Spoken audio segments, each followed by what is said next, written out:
tout le monde, on se retrouve aujourd'hui pour une vidéo où je vais vous montrer comment je fais mes nuanciers d'aquarelle euh, et comment je remplis mes godets avec mes tubes d'aquarelle. Alors je vais vous montrer le processus, hein, c'est pas compliqué. Vous avez votre tube d'aquarelle, prenez de la super glue, de la colle qui colle bien, le godet, enlevez bien la poussière, important avant de mettre de l'aquarelle dedans. Et ça, c'est des petits aimants que j'ai pris sur Amazon. C'est des petits aimants, vous en avez de plusieurs tailles. Moi, personnellement, j'ai ceux-là. Ils sont tout petits, hein. Je sais pas si vous allez le remarquer, mais ça fait vraiment tout petit. C'est une petite puce aimantée, voilà. J'en ai d'autres tailles. Alors, la seconde boîte, je vous la montre. J'en ai également de cette taille-là. Mais moi, personnellement, ceux-là, je les trouve un petit peu gros. C'était les tout premiers que j'avais achetés. Donc, ceux-là, je les mets en dessous de mes godets quand je vais les coller sur des palettes métalliques. Et ceux-là, je m'en sers beaucoup plus pour les mettre en fond de godet. Ou non, c'est l'inverse. Attendez, je crois que c'est l'inverse. Je crois que... Ouais, ceux-là, en fait, je les mets au fond du godet. Voilà, on va en laisser un dehors. Je vais vous expliquer pourquoi je les mets dans le godet. Et ceux-là, je les utilise pour les mettre en dessous des palettes, justement, afin qu'ils collent sur ma palette d'aquarelle, comme ça. Je vais vous montrer un test. Voilà.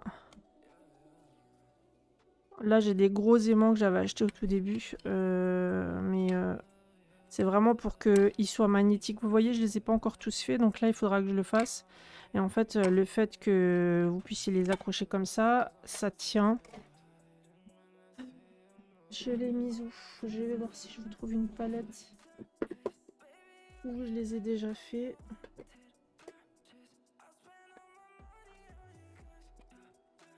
Alors, ça c'est un grand, un grand, un grand. Vous voyez, en fait, j'ai mis un gros dedans.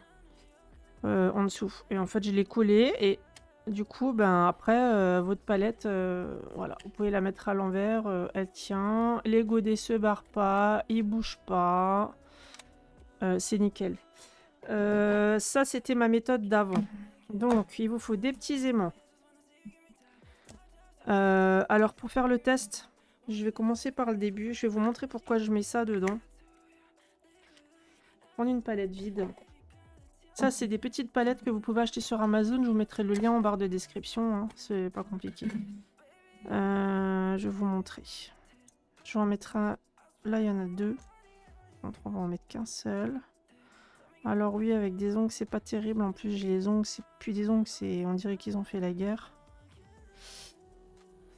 Je vais vous expliquer pourquoi je mets pas les tout petits dedans et que je les utilise plus pour l'extérieur. Parce qu'en fait, ça aimante. Vous voyez? Ça aimante vraiment, mais le problème c'est que ça tient. Mais c'est quand même assez fragile au niveau de la tenue. Vous voyez, je peux facilement la bouger, elle peut facilement se décoller. Mais elle tient, hein. Ceci dit, elle tient. Alors que si vous mettiez une grosse à l'intérieur, vous voyez, vous entendez la différence? Regardez. Je peux tenir le godet. Alors qu'avec celle-là, je peux pas attraper le... Je peux pas tenir le godet et la palette en même temps, vous voyez? Je peux pas. Il s'enlève. Alors qu'avec ça, ça maintient bien.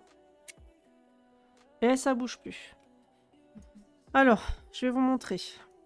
Je fais ça complètement dans le désordre. Je suis désolée pour les explications pour ceux qui ne comprennent pas. N'hésitez pas à poser des questions sous la vidéo si vous en avez. Donc moi je mets maintenant, ça fait quelques mois maintenant, j'ai décidé de faire comme ça. J'ai vu une vidéo d'une Anglaise qui, quand elle remplit ses godets, elle met les mains à l'intérieur. Donc moi ce que je fais, c'est que je mets les mains à l'intérieur. Ce godet, enfin cette aquarelle-là, j'ai déjà un godet de près, donc je vais pas le remplir extrêmement. Je vais juste m'en servir pour vous faire la démonstration. Donc je viens remplir une première traite de mon godet. Vous tapotez bien pour que ça s'aplatisse au maximum. Vous pouvez prendre un petit cure-dent ou un objet métallique, un truc du style là comme ça, pour bien lisser l'aquarelle. Personnellement, je n'aime pas trop faire ça parce que je trouve que le produit après reste collé ici ou sur le cure-dent et ça fait de la perte. Donc je préfère me débrouiller comme ça, voilà. Donc là, je l'ai rempli une fine couche. Vous voyez? Ça vous permet de ne pas avoir une surépaisseur sur le dessous du godet et que il est collé dans la palette directement, voilà, tout simplement. Pour les godets qui sont déjà fabriqués, qu'on achète en grande, enfin dans le géant des Beaux-Arts ou Cultura, etc., comme les Sennelier, les Van Gogh, vu que les godets sont déjà remplis, hein, et que vous n'avez pas la possibilité d'intégrer un aimant à l'intérieur, et ben du coup je prends les petits aimants justement et je les colle en dessous avec un petit point de colle très forte. Je le mets en dessous, j'attends quelques secondes et après je le pose dans la palette et voilà, c'est réglé, il tient, c'est nickel, ça bouge plus. Voilà. C'était pour vous montrer ce petit détail là. Donc je vais retirer tout ça. Et donc, maintenant, je vais vous montrer comment je fais mes nuanciers. Alors, je vais vous faire tout étape par étape dans l'ordre. Alors déjà, ce qu'il vous faut, voilà, un pinceau, un liner pour écrire sur les godets qui ne sont pas notés, hein, parce que parfois, je vais vous donner un exemple, les Paul Rubens que j'avais acheté une fois... Où sont-ils? Elles sont pas loin. Attendez. Elles sont là. Non, ça c'est pas les bonnes, ça. Avis de recherche de la palette, elle est là à côté de moi. N'importe quoi, la fille. Il vous faut 2 pots d'eau. Donc moi j'ai 2 gros pots de cornichons que j'ai recyclés. Hein. Vous embêtez pas, des pots de Nutella, voilà, vous pouvez recycler. Un pinceau, un fine liner, une pipette pour mettre de l'eau dans les godets. Donc là je vais vous prendre une palette qui est déjà prête à l'achat sur Amazon. On connaît tous, que ce soit la Mailang, Paul Rubens, Sennelier, Van Gogh, vous pouvez trouver toutes les palettes déjà prêtes. Donc ça, faites pas attention. C'est mes petites pastilles que j'ai laissées coller pour pouvoir noter les noms sur les godets. Parce que sur les godets en soi, voilà, il n'y a rien de noté. Et comme moi, en fait, au final, mon but, c'est de ranger toutes mes aquarelles par couleur dans mes boîtes métalliques pour les rassembler ensemble, tout simplement, et ne pas garder ces boîtes-là. Pourquoi? Alors vous allez me dire, elle est folle. Si elle laisse cette boîte fermée, elle sait que c'est les Paul Rubens, donc voilà, c'est plus facile pour se servir. Tout simplement pour l'organisation, c'est-à-dire que s'organiser, avoir plusieurs palettes, une deuxième, une troisième, une quatrième, les fluorescentes de Paul Rubens, ok, dans notre tiroir, on a 15 000 palettes. Quand on fait un colo ou quand on fait une création aquarelle, on est obligé d'en sortir 15 000 pour avoir une fluorescente de la palette fluorescente. Puis on veut celle-là qui est là-dedans, le rose spécifique là-dedans. Donc on va prendre cette palette-là.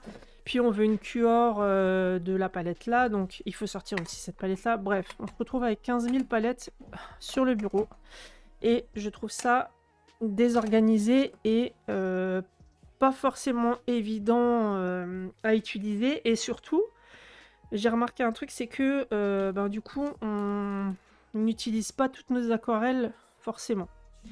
Il y en a certaines qui sont laissées de côté, plus ou moins utilisées que d'autres, et etc.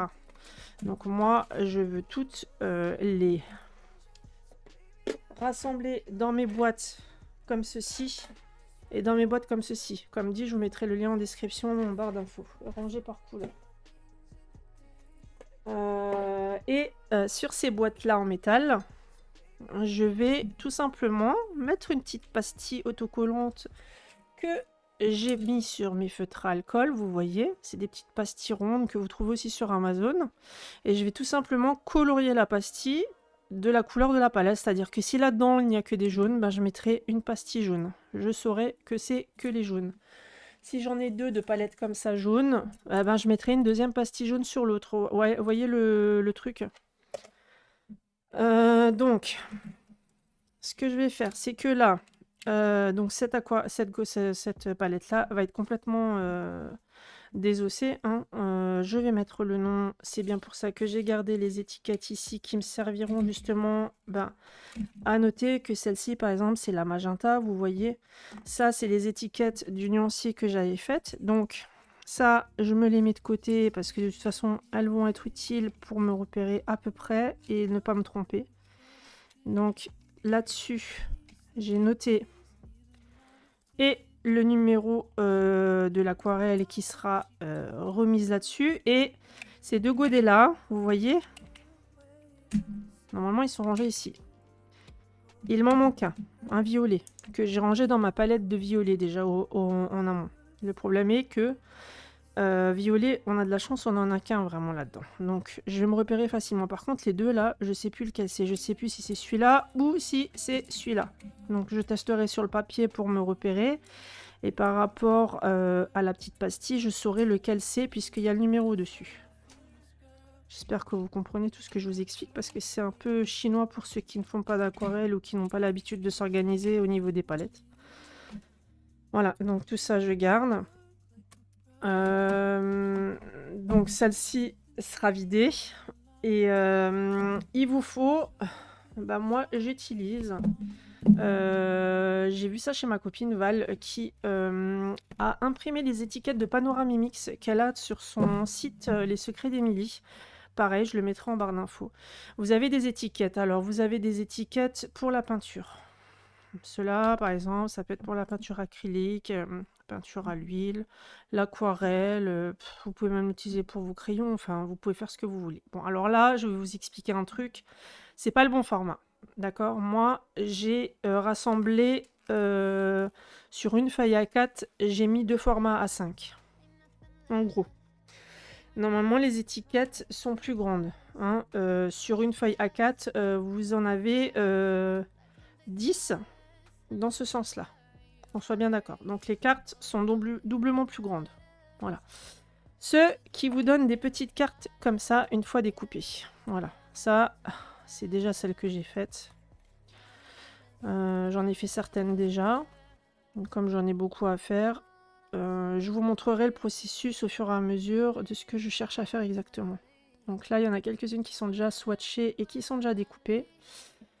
Et puis là, du coup, une fois que vous avez imprimé vos feuilles, il ne vous reste plus qu'à reporter le nom ici. Donc, comme je l'ai fait ici, j'ai mis le nom de l'aquarelle, j'ai mis la marque. Je vais vous donner un autre exemple. Là, par exemple, j'ai mis le nom de l'aquarelle et j'ai mis le nom de la personne. White Knight Mathilde. Voilà, j'ai mis le nom de l'aquarelle et puis j'ai mis son nom comme ça, je sais que c'est elle. White Knight, c'est 607. Ça, c'est ma palette White Knight. Je reporte en fait le nom et d'où vient l'aquarelle. Comme ça, je me repère. Et tout ça, à la fin, ça va être relié en anneaux. C'est-à-dire que je vais prendre un anneau comme ça. Ok. Bien sûr, pas de ce format-là. Je vais en acheter un grand. Vous savez, les grands, tout simplement, là, qu'on peut juste ouvrir comme ça, sortir, remettre facilement. Alors, pourquoi est-ce que j'ai fait le choix de faire comme Val et de prendre des étiquettes de Panoramimix? Tout simplement parce que mes nuanciers, en fait, au niveau des aquarelles, des peintures et des feutres acryliques, ne sont pas pratiques dans le sens où en aquarelle, on en a toujours qui se rajoutent. On a des couleurs des fois qui ne sont plus éditées, donc on doit racheter des autres couleurs. Et dans mon nuancier, une fois qu'il est fait, rangé par couleur et qu'il est plastifié, là en soi c'est des crayons, ça ne bougera plus. Hein. Les aquarelles, on peut pas les rajouter entre. Voilà, c'est... On peut pas. Donc j'ai trouvé ce système-là d'étiquettes où je les mettrai en anneaux. Ici, vous voyez. Je les plastifierai tous et je mettrai un gros anneau où je pourrai tous les mettre ensemble. Du coup, ça me fera un accordéon de nuancier. D'ailleurs, ceux qui connaissent Panoramimix le savent puisque elle en a aussi également. Vous le voyez chez elle, elle a un gros anneau où elle a tout rassemblé pour la peinture acrylique, etc. Pour les feutres acryliques, je vais faire le même système. Je vais utiliser ces étiquettes-là, mais pas ce format-là. C'est-à-dire qu'elle a des étiquettes spéciales nuancées crayon de couleur, où vous avez la petite case, et là en bas, vous avez un arc de cercle, donc un demi-cercle, où vous pouvez apposer votre couleur. Donc pour mes feutres acryliques qui me servent pour mes mystères, même démarche.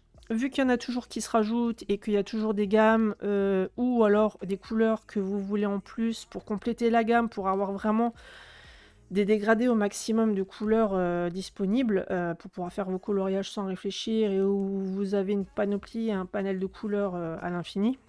Difficile de les rajouter quand vous faites un nuancier comme ça. Hein. Voilà, on peut pas. Une fois qu'il est fait, plastifié, terminé.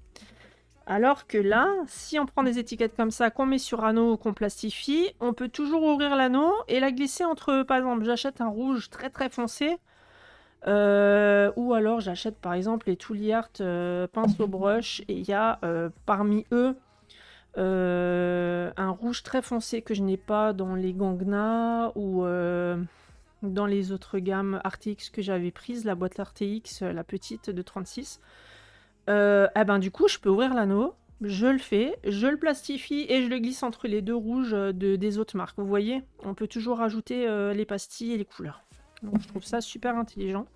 Donc, merci Val d'avoir eu cette idée et voilà, de l'avoir fait. Donc, moi, par contre, je l'ai mis en format A5 et j'en ai mis 2 par page pour pouvoir éviter de gaspiller du papier. Et c'est du papier aquarellable que j'ai pris. Parce que je veux avoir le vrai rendu au niveau des granulations. Je veux avoir vraiment le résultat vrai en fait. Même si je fais beaucoup d'aquarelle aussi sur mon papier Clairefontaine Alpha 160 grammes qui n'est pas du tout du multimédia et qui n'est pas du tout du papier aquarellable. En soi, je préfère le faire sur ce papier. Ce que je vais faire aussi, c'est que j'ai du papier noir d'aquarelle. Donc, pour tout ce qui est couleur iridescente, pailletée, je ferai le même processus. Je vais imprimer des pages comme ça. Je pense que par rapport à ce que j'ai d'iridescent et de pailleté, peut-être 3 pages suffiront. Vous voyez, là, je me suis trompée, j'ai fait un double... Je l'ai mal mise, là, la feuille, donc elle est un petit peu... Mais bon, je la gaspillerai pas, je me débrouillerai. Du coup, je ferai aussi sur papier noir. Ce qui fait que quand dans mon anneau, par exemple, on va dire la imagination de chez Sparks est rangée sur le blanc, vous voyez, elle est rangée dedans, dans l'anneau, elle est plastifiée. Ben derrière, je mettrai l'imagination version noire. Comme ça, je les ai l'une derrière l'autre. Je saurai ce que ça fait sur rendu blanc et sur rendu noir, tout simplement.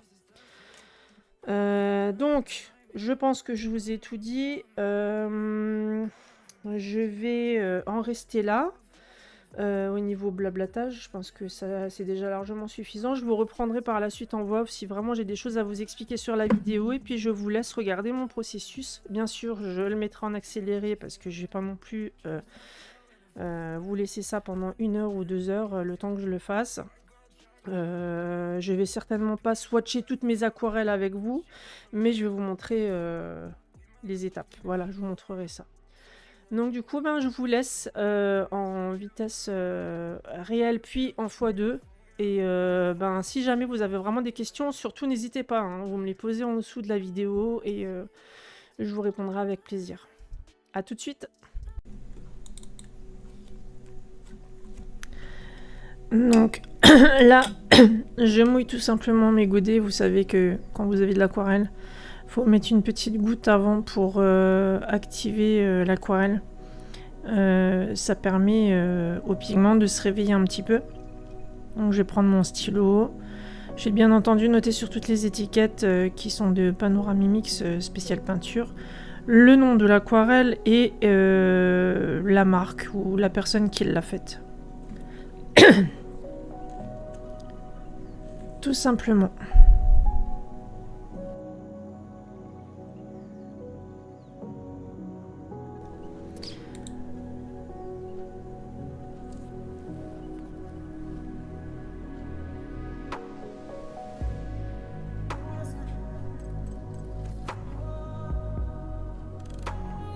Donc là, je vais tout simplement m'amuser avec les pigments, c'est-à-dire que je vais prendre... là, je m'amuse à enlever les poils de mes chats, je suis désolée, mais voilà. Ils aiment bien se mettre sur mon bureau, et si j'ai le malheur de laisser traîner mes boîtes d'aquarelle, j'en ai une qui adore se coucher dedans. Enfin bref. Donc là, je m'amuse avec les pigments. Je pars du plus foncé en haut. Je suis désolée, j'ai un chat dans la gorge aujourd'hui. Et en bas, je viens juste humidifier et je remonte vers la couleur pour que le pigment se diffuse en fait. Là, comme vous pouvez le voir, je viens d'essuyer la feuille parce que tout simplement j'ai une imprimante qui n'est pas à jet d'encre. Donc forcément, quand on mouille l'encre, vous le voyez sur les côtés, là, les traits qui bavent, c'est l'encre tout simplement qui bave, hein, c'est pas l'aquarelle qui dépasse. Donc je m'amuse, un vrai régal pour moi parce que l'aquarelle ça a été une grosse découverte en 2023, je parle découverte pratiquée, parce que j'avais découvert l'aquarelle bien avant mais c'était quelque chose dans lequel j'osais pas trop me lancer et ça me faisait très peur. Et finalement, à force de me convaincre d'arrêter d'avoir peur et d'arrêter, dire aux copines qu'elles devaient arrêter d'avoir peur, ben, je me suis convaincue moi-même aussi d'arrêter de me restreindre comme ça et de profiter. Donc là où je vois où j'ai mis trop d'eau, en fait, je viens retirer tout simplement l'eau en essuyant mon pinceau. Vous voyez, je le fais rouler sur le papier. Je retourne dans le pigment pour le faire descendre, pour justement faire des espèces d'effets parce que dans mes aquarelles, j'ai des granulantes et des non granulantes. Donc je le fais pour toutes. Pour tous les swatchs, je le fais. Je m'amuse avec le pigment et je le fais descendre avec un petit peu d'eau pour que ça se diffuse. Pour au cas où elle serait granulante, ça se révèle au séchage. Donc je vous laisse regarder visuellement ce que ça peut donner.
Là, je viens tout simplement découper mes étiquettes avec le massicot. Donc, je viens ôter encore un poil de mon chat dans un de mes godets que j'ai mis à sécher. Voilà. Et je viens découper au massicot tout simplement. Au passage, si jamais Revan tu passes par là, merci encore. Voilà. J'essaye de faire ça au plus propre possible.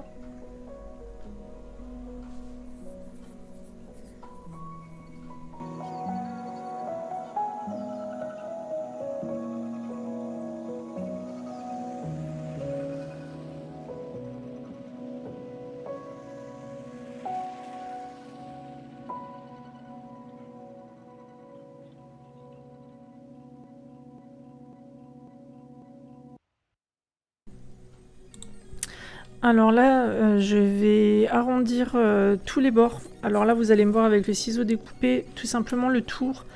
C'est juste que j'enlève en fait la trace d'encre qui a bavé sur les côtés de l'imprimante.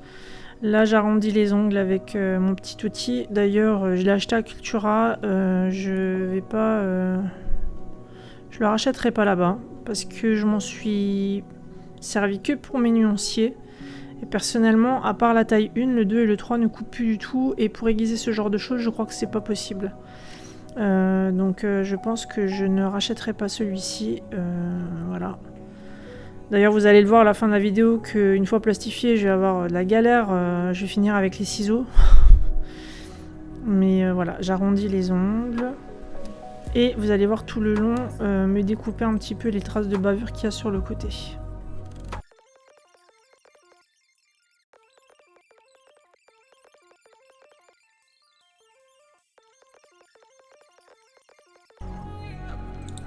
Alors là, je vous laisse à vitesse réelle. Je passe à la plastification. Après avoir découpé toutes les petites étiquettes, j'essaye de voir l'emplacement dans la feuille de plastifieuse pour éviter de perdre au maximum de feuilles et pouvoir en mettre un maximum aussi.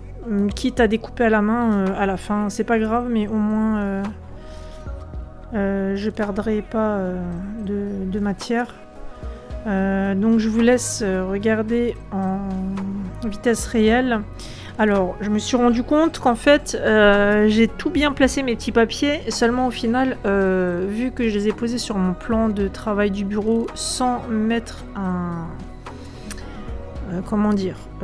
un support en dessous pour pouvoir le transporter jusqu'à derrière la plastifieuse sans que les étiquettes bougent à plat, vous allez voir que je vais galérer.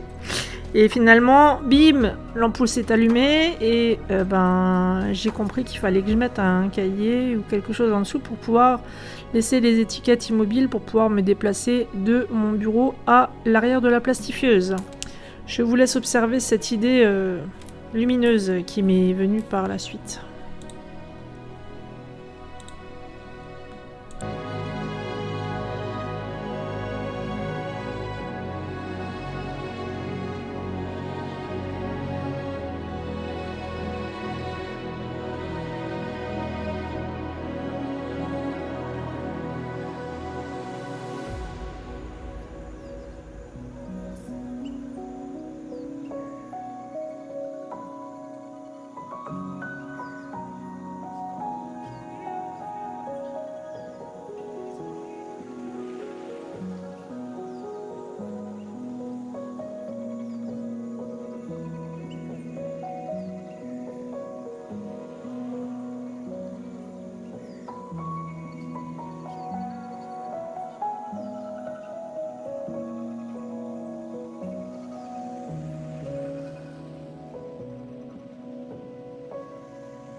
Illumination, illumination, illumination, illumination.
Là, je vais le faire sur papier noir. Alors, j'avais plus de papier aquarelle parce que j'ai mis mes papiers d'aquarelle noir dans les carnets des copines pour lesquelles j'en avais offert et dans mon carnet d'aquarelle. Donc, j'ai pris un simple papier Clairefontaine Pantone. Je vais vous dire ça exactement. Non, même pas le Pantone, c'est le Carbone papier noir 120 grammes A4. Donc, c'est vraiment du papier tout fin, tout fin. Pas du tout fait pour l'aquarelle, donc je vais me débrouiller, c'est pas grave. Alors, j'ai imprimé le fichier de Panoramimix sur le papier noir. Donc, sachez que si vous imprimez, même sur papier noir, vous voyez, hein, vous voyez les petits rectangles, les petites cartonnettes. Donc, n'hésitez pas. Là, je trace juste au critérium blanc les petites lignes pour écrire parce que je les vois pas par contre. Je vois les cartes mais je vois pas les lignes. Donc je vous laisse regarder. Je vais vous montrer de près d'ailleurs en montant la feuille je pense pour que vous puissiez apercevoir un petit peu l'encre sur le papier. Je vous laisse regarder.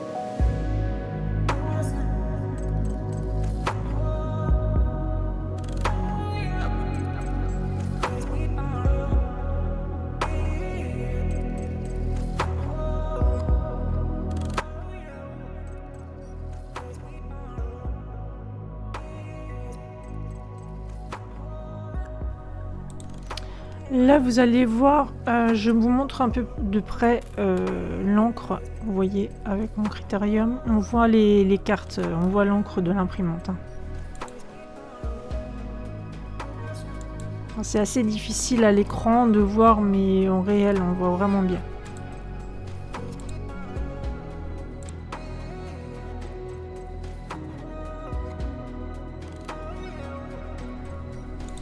Alors là, pour le plus grand plaisir de nos yeux, je fais les swatchs des paillettes et des iridescentes. Alors, je vous laisse observer, je rapproche la caméra, et puis je vous laisse regarder. Alors, je vais faire une erreur sur ces papiers noirs. C'est que mes petites cartonnettes sur papier blanc, j'ai laissé une marge en haut, libre. Et là, j'ai colorié depuis tout en haut, j'ai pas laissé de marge. En soi, c'est pas grave. Je mettrai le trou dans la couleur, hein, c'est pas... Voilà, je vous laisse regarder le pigment qui se promène. Je me suis régalée.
là, je vais prendre mon Massicot. Et je vais me rendre compte que oui, effectivement, comme je vous l'ai dit au début de la vidéo, pour perdre le moins de matière possible, forcément, il faut le faire manuellement à la fin. C'est pas grave, je coupe des petites bandelettes comme ça qu'à la fin, je viendrai avec le Massicot juste trancher entre les petites cartonnettes. Et puis, du coup, ben, je vous montre vite fait.